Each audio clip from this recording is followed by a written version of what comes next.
Good evening मेरे प्यारे दोस्तों, सभी लोगों को मेरा नमस्कार। स्वागत करते हैं आप सभी का आपके अपने YouTube channel OD study point में। तो प्यारे दोस्तों, आज की क्लास में हम लोग स्टार्ट करेंगे मैथमेटिक्स का चैप्टर नंबर 2, जिस चैप्टर का नाम है घातांक एवं कड़ी। आज की क्लास में मैं आप लोगों को घातांक एवं कड़ी का बेसिक कॉन्सेप्ट व थ्योरी के साथ-साथ घातांक व कड़ी के कौन-कौन से नियम होते हैं, सारे नियम के बारे में बात करेंगे। यदि आप प्यारे दोस्तों घातांक एवं कड़ी के बेसिक कॉन्सेप्ट और थ्योरी पार्ट को अच्छी तरीके से समझ जाते हैं तो घातांक एवं कड़ी से कोई भी क्वेश्चन आपके एग्जाम में पूछ लिया जाए छूटेगा भी नहीं और आप प्रत्येक क्वेश्चन को मैक्सिमम 5 से 10 सेकंड के अंदर सॉल्व कर पाएंगे। तो स्टार्ट करते हैं आज की क्लास को। सबसे पहले प्यारे दोस्तों समझिएगा घातांक क्या होता है।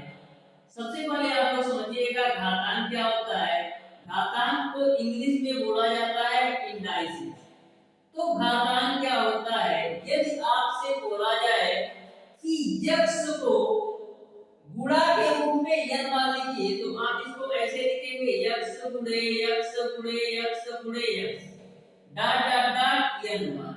इसी को हम लोग घातांक के नियम से लिखते हैं यक्स पे पावर n, जिसमें जो आपका यक्स होता है ax आपका आधार है और n आपका घातांक है। तो घातांक आपको समझ में आया होगा कि किसी भी संख्या को मल्टीप्लाई के रूप में n बार लिखा जाए तो इसको घातांक के नियम से x पे पावर n के रूप में लिखते हैं।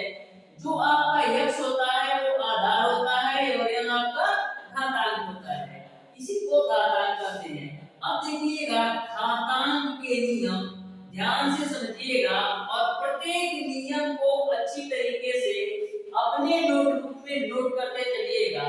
तो प्यारे दोस्तों पहला नियम इसका ये है कि यदि आधार समान हो और गुणा के रूप में है, ध्यान से सुनिएगा, यदि आधार समान हो गुणा के रूप में हो तो घाते आपस में जुड़ जाती है।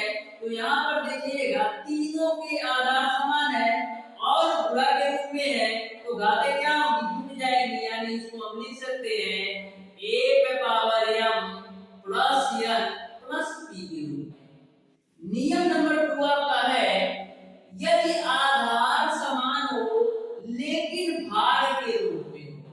यदि आधार समान हो लेकिन भाग के रूप में हो तो इसको हम लिख सकते हैं a पे पावर m माइनस का n के रूप में।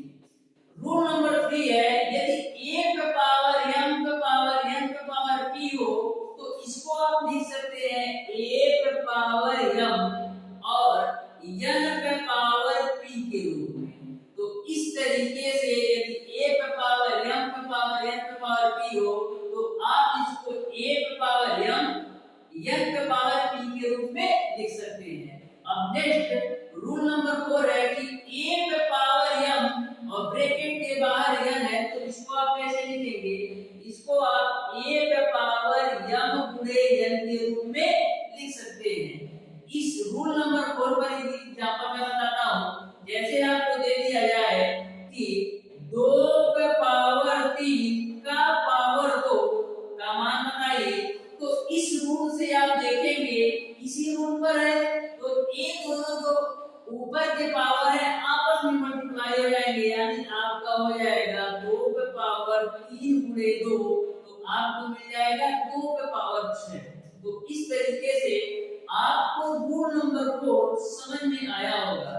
रूल नंबर 5 आपका है a पे पावर माइनस m। a पे पावर माइनस m को हम 1/a पे पावर m लिख सकते हैं।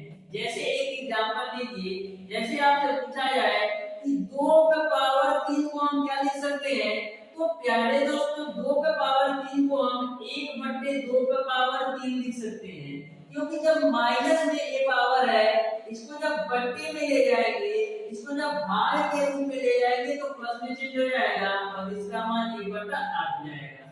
नेक्स्ट रूल देखिए, नेक्स्ट आपका है जब आधार असमान, जब आधार असमान हो लेकिन घात समान हो तो इसको आप लिख सकते हैं a गुणे b पे पावर m।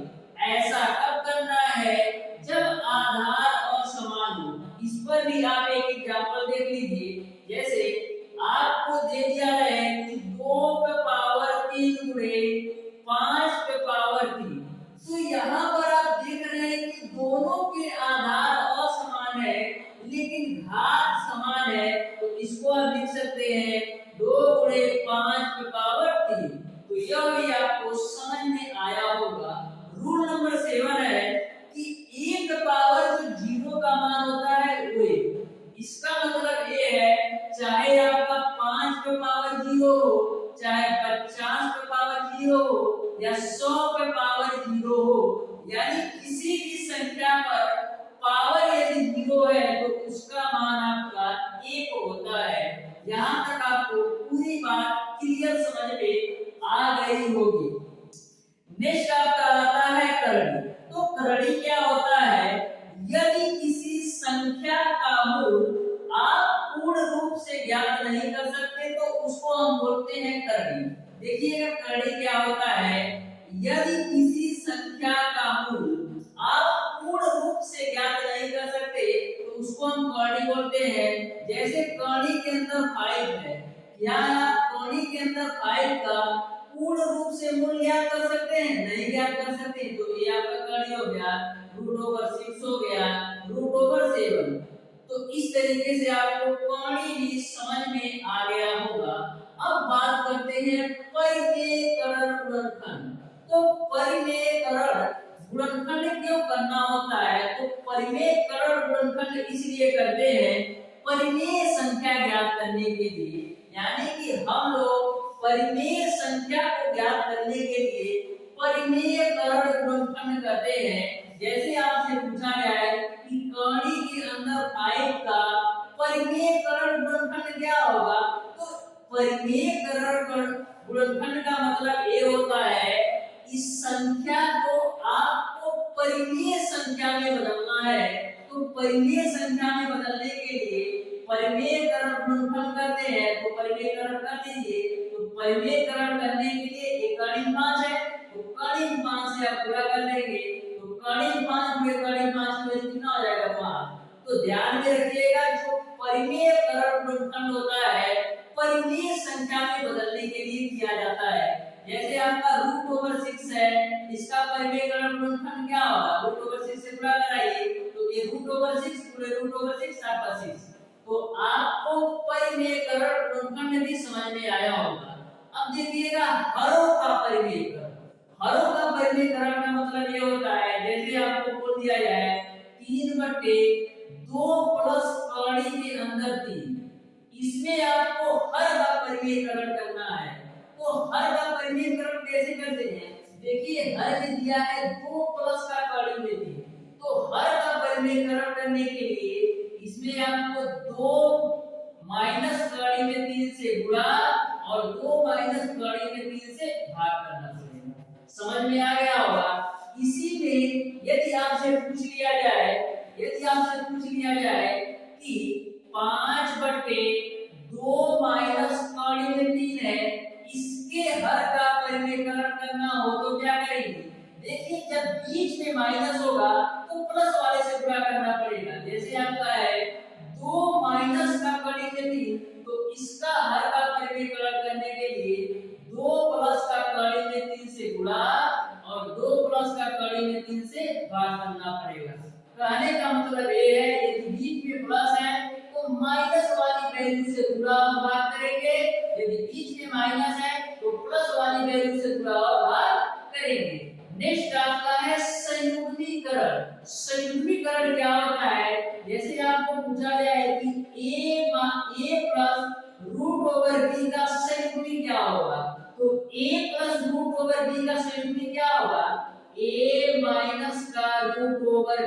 उसी प्रकार से आपसे पूछा जाए x माइनस √y का संयुग्मी क्या होगा, तो इसका संयुग्मी क्या होगा, x प्लस का √y। कहने का मतलब ये है संयुग्मीकरण में यदि प्लस का संयुग्मीकरण पूछता है तो आपको माइनस में बदल देना है, और माइनस का संयुग्मी पूछता है तो आपको प्लस में बदलकर नोट कर देना है। अब देखिएगा करड़ी के नियम। तो करड़ी के नियम ध्यान से समझिएगा। आपको दे रखा है करड़ी के अंदर 1 पावर m और करड़ी का जो पावर है वो आपका m है। तो इसका मान क्या होगा? तो देखिए जब करड़ी के अंदर 1 पावर m है तो इसको आपको 1 पावर m ही रहने देना है। जो करड़ी की घात है वो m है, तो करड़ी की जो घात m है वो जब बाहर आती है तो वह 1/m के रूप में आती है। m से कैंसिल, तो फाइनली आपका आंसर आ जाएगा। समझ में आया होगा मैंने क्या बोला? करड़ी के अंदर आपका 1 पावर m है और करड़ी की घात m है, तो 1 पावर m मैंने वैसे लिखा, तो करड़ी की घात बाहर आती हो 1/m के रूप में आती है, तो m कैंसिल आ गया। नेक्स्ट आपका है m√a/b, यानी कि जो करड़ी की घात m है वो a का भी है और b का भी है, तो इसको आप ऐसे लिख सकते हैं m a गुणे m b, यानी इसका मैंने अलग अलग लिख दिया। क्यों? क्योंकि जो करड़ी की घात m है वो a का भी है और b का भी है, तो a का मैंने अलग लिख दिया और b का मैंने अलग लिख दिया। अब देखिएगा a/b और करड़ी की घात m है, तो इसको क्या लिखेंगे? तो m है, यानी जो करड़ी की घात m है वो a का भी है और b का भी है, तो इसको आप लिख सकते हैं √a और m√b। ये भी बात आपको समझ में आई होगी। मैंने क्या किया, जो करड़ी की घात m था उसको a के साथ लिख दिया और उसी को b के साथ लिख दिया, क्योंकि जो करड़ी की घात m है a का भी है और b का भी है। नेक्स्ट आपका इस प्रकार से है, तो इसको कैसे करेंगे? तो ध्यान से समझिएगा। इसको आप लिख सकते हैं करड़ी के अंदर a, जो आपका en वाली वैल्यू है इसके साथ जाएगी, यानी m n हो जाएगा।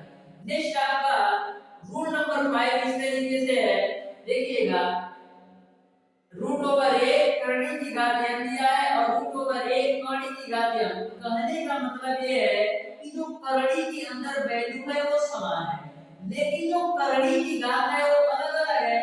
करड़ी के अंदर वाली वैल्यू दोनों जगह समान है, लेकिन जो करड़ी की घात है एक जगह n है एक जगह m है, तो इसको आप लिख सकते हैं करड़ी के अंदर a m n। ओके, तो जब भी करड़ी की घात डिफरेंट हो लेकिन करड़ी के अंदर वाली वैल्यू सेम हो, तो आपको इस तरीके से लिख देना है।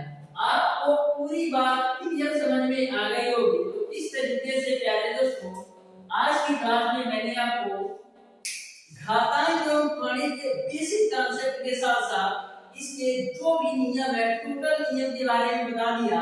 यदि आप टोटल नियम को अच्छी तरीके से अपने नोटबुक में नोट करके ध्यान में रख लेते हैं, तो आपके एग्जाम में घातांक एवं गणित से कोई भी क्वेश्चन पूछ लिया जाए आपसे छूटेगा नहीं और किसी भी क्वेश्चन को मैक्सिमम 5 से 10 सेकंड के अंदर सॉल्व कर सकते हैं। अब प्यारे दोस्तों कल की क्लास में हम लोग घातांक एवं गणित के जितने भी क्वेश्चन दिए गए हैं टोटल क्वेश्चन का सॉल्यूशन बिल्कुल अच्छी तरीके से करने वाले हैं। तो वीडियो अच्छा लगा हो तो वीडियो को लाइक और चैनल को सब्सक्राइब जरूर कीजिएगा। धन्यवाद।